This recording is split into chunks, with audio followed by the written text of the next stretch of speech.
ሰላም ሰላም ጓደኞቼ፣ ዛሬ የሰራሁት ምሳ መችቡስ ነው። ያው ዱባይ ነው ያለሁት።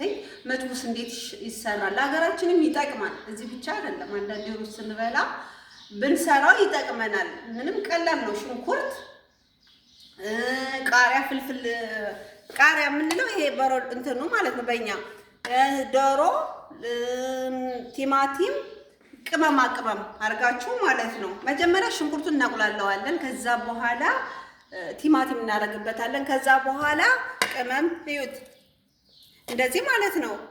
እንደዚህ አድርገን ማለት ነው። ከዛ በኋላ ምንድነው ካቁላላ ነው በኋላ ውሃ ቅመማ ቅመም እናደርግና ውሃውን እንከልሰዋለን ማለት ነው። ከከለስነው በኋላ ከፈላ በኋላ ውሃው ማለት ነው ሩዙን እንጨምረዋለን ማለት ነው።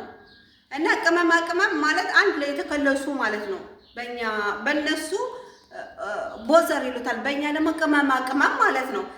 ለምሳሌ እንደዚህ ማለት ነው የተቀላቀሉ አንድ ላይ ማለት ነው። እንደዚህ ሎሚ ይሄ እንደዚህ ማለት እርድ ሎሚ እንደዚህ ማለት ነው። እንቀላቅለውና አንድ ላይ እንሰራዋለን ማለት ነው ከእንትኑ ከሩዙ ጋር።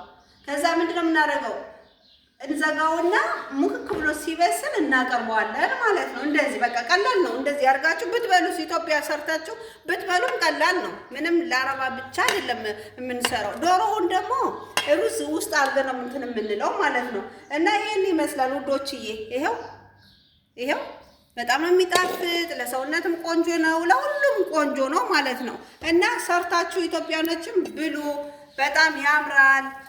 እና ይሄው እንደዚህ ማለት ነው። እንደዚህ ያው አራራ ላይ ያረኩት ነው። እና ልመዱ፣ ጥሩ ነው።